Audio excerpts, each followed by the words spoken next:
Đặt nó nằm xuống, nó nằm xuống đấy.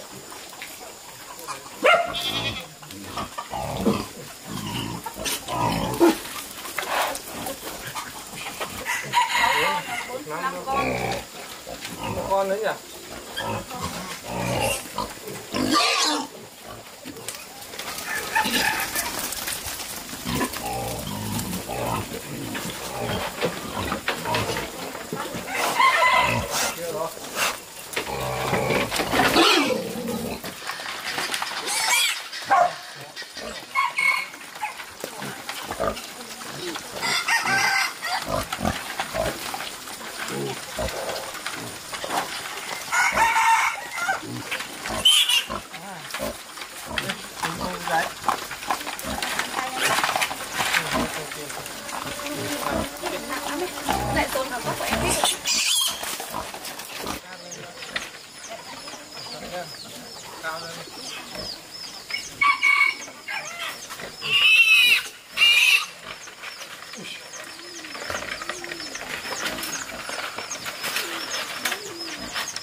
Nặng đấy nhỉ. Đợi nhá.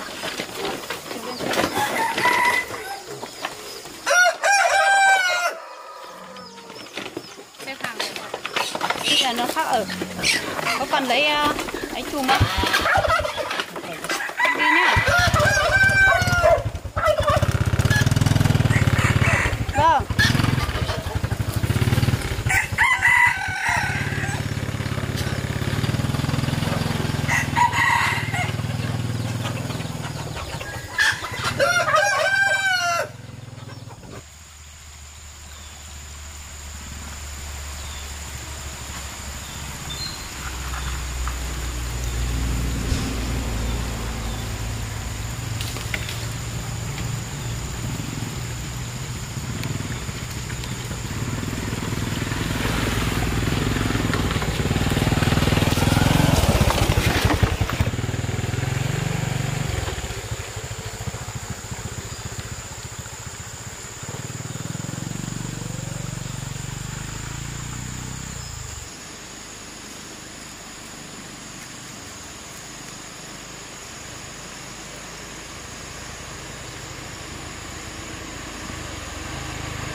con đấy.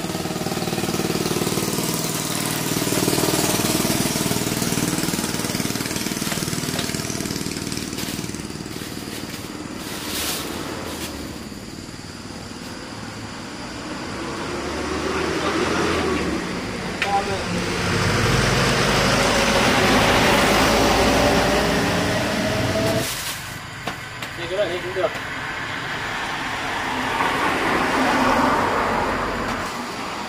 Ui, đầu cháu to lắm.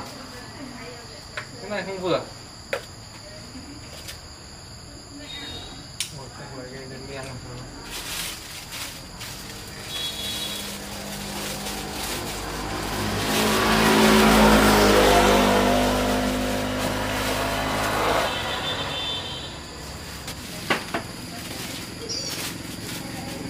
Được không?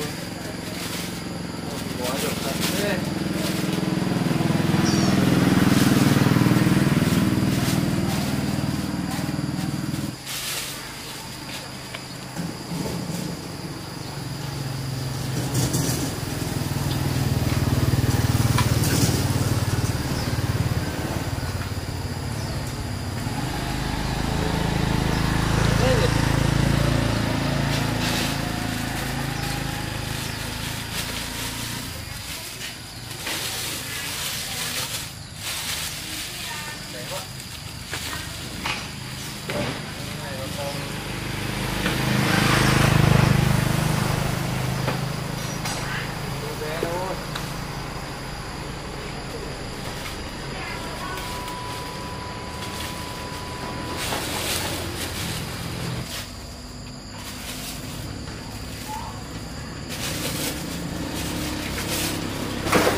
Đường này đẹp đấy.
Đấy cũng như khoang này nhưng mà cũng không phải là con cái chân loạn 1 triệu một con.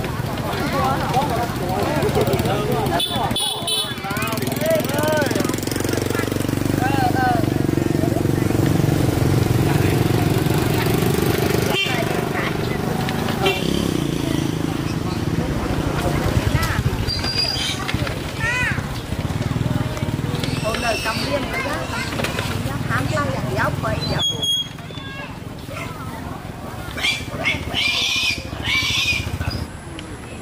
Này, anh ơi, Vân ở đây chứ?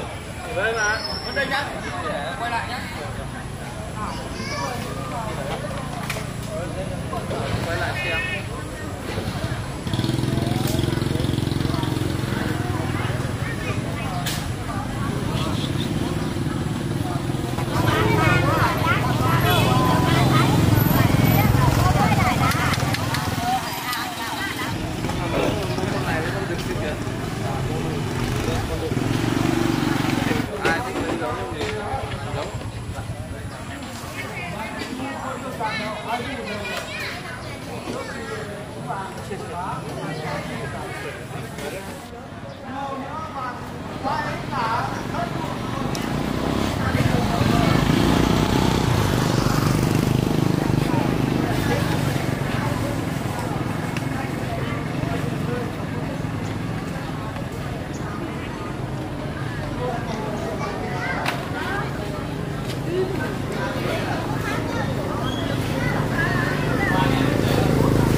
Con này 7 đồng một. 65 bây giờ kêu đéo thằng nào.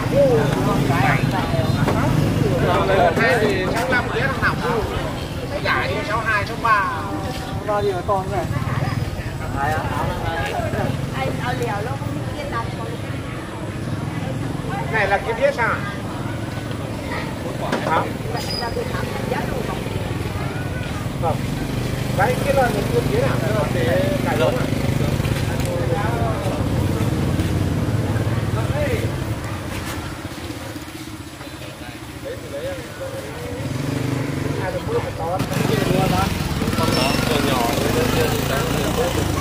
Lần này bán theo cân là đấy thì cháu bắt cho con này là 1,1 triệu, kia là 1 triệu một cái này này.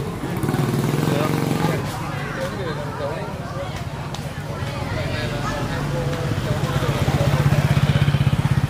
Đàn này có 6 con này, có 3 bắt thì hết rồi. Tiếp cháu nuôi chứ là con này. Con cháu mới bắt về nhà này.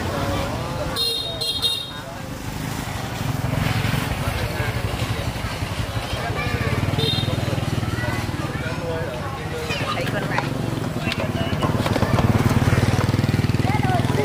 cái non như thong nó bằng nhau ghê nhỉ. nhưng mà nó nhảy ác đào mà từ từ này chưa bắt đâu mà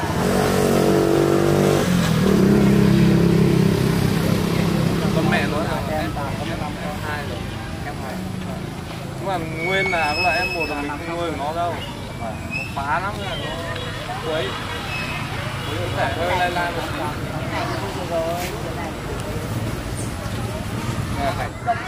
Đi cái đường tắt đấy phải không? Đấy, em một theo cao.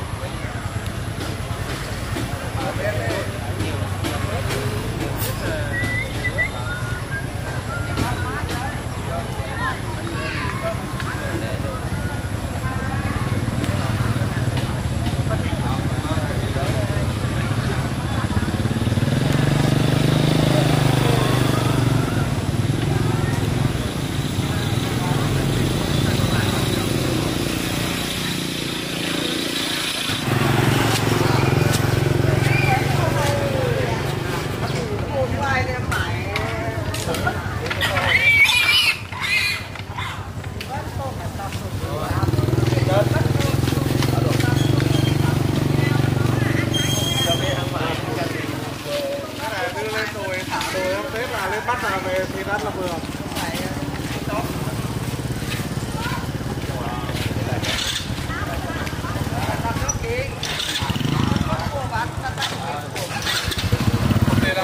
Để làm giống như đó.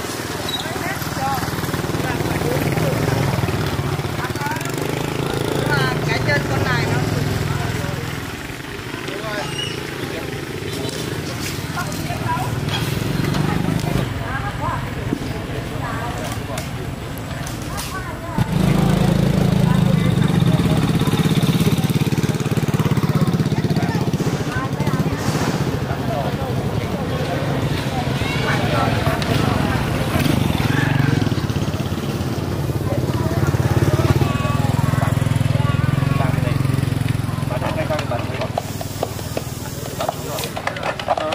mới ra lan đây. Bán được mấy con rồi? 1 con.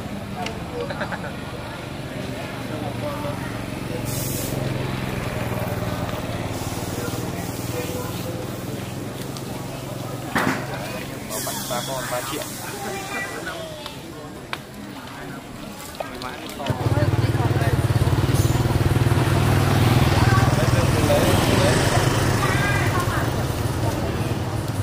Để làm một con không về. Đây là gọi sư phụ đây còn chưa trồng cây điếu.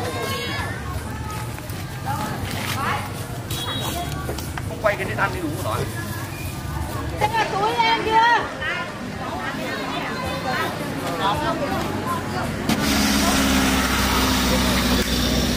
Thế mà một nó đến sang đây phải hỏi là cái chết tuổi này. Con nhái. Tháng đấy. Vần á? Vần đáp bên này gì? Thật đấy là em cho người giống ấy. Đấy, 13 con chết tuổi. Em cái giống kia thì trồng đấy là chưa em Cái này đi.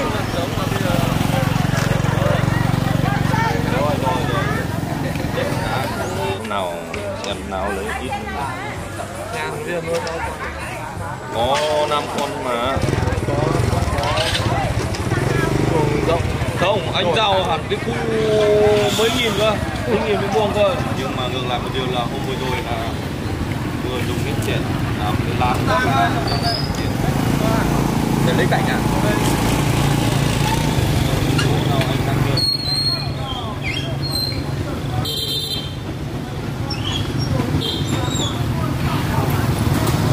Đúng ra là phòng mà.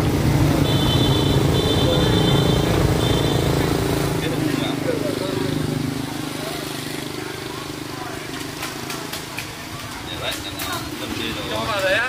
Cho vào đây thôi.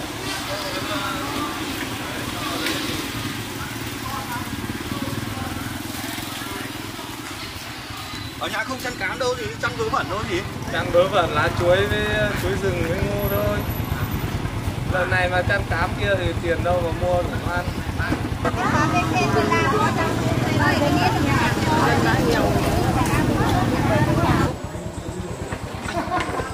Kẹp ấp đằng này nói là cao rồi. Ông ở bên này sao? Không mua đằng kia kẹp quá.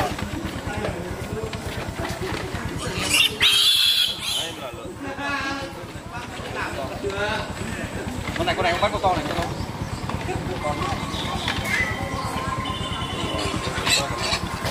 Là bị làm đúng. Đau rồi. Đang làm cả đàn là Tống Giang ơi. Làm cả đàn bây giờ. Rồi, nó mua rồi. Mua rồi.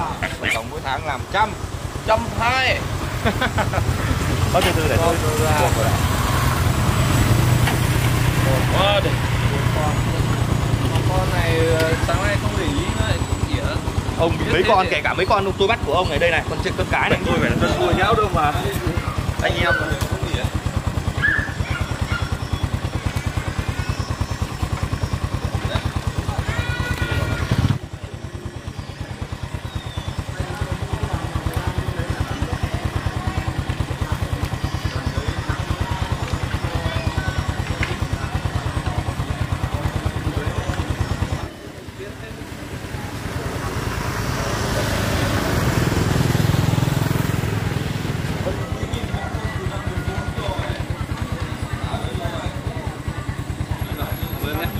đâu thì thành công nhá.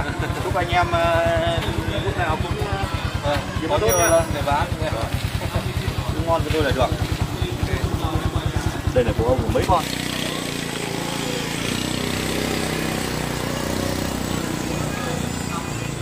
Còn ế một con mang về thôi. Còn ế mỗi con còi.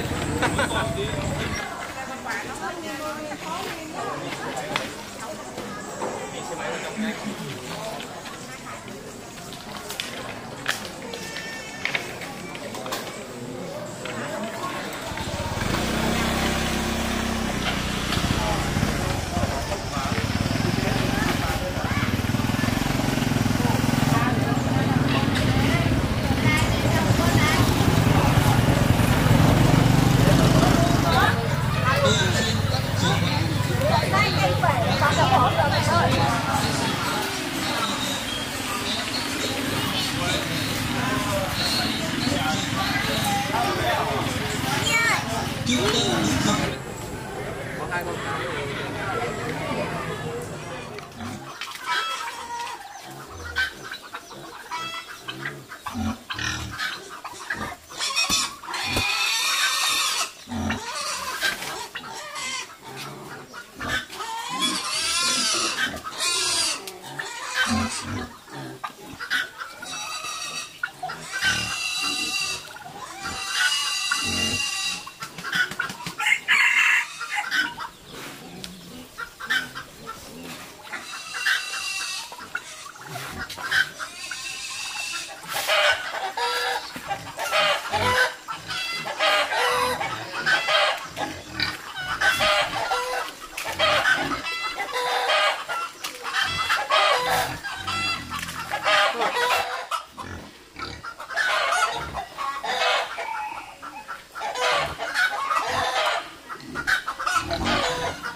Hơi nhảy.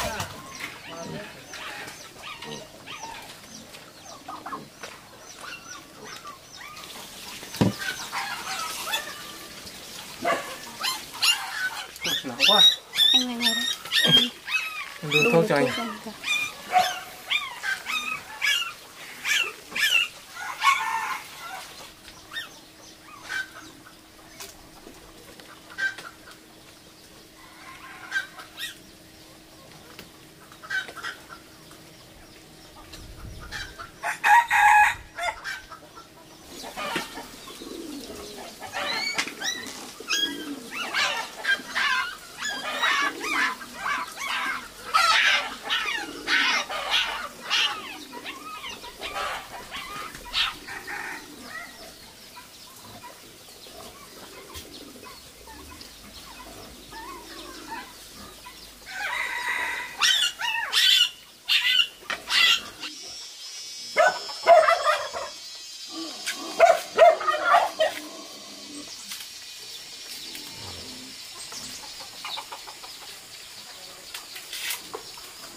chín chưa? Đấy, anh tưởng gà đó, không đủ không?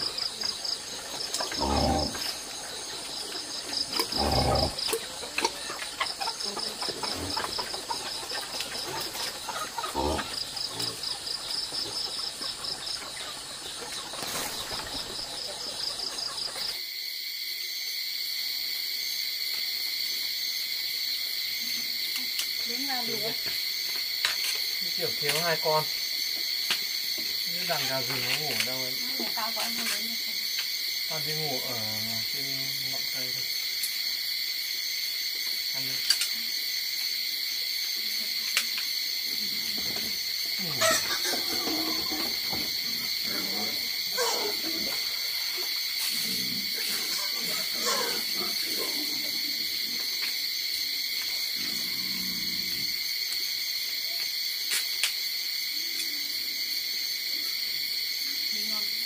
Không phải tao mua. Không, ngọt. Ngon thế này. Mùi biết ngon.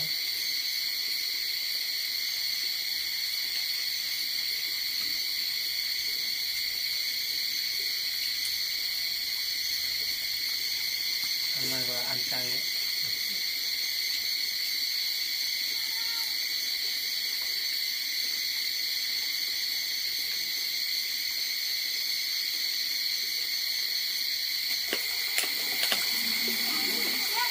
Chất có không nó này.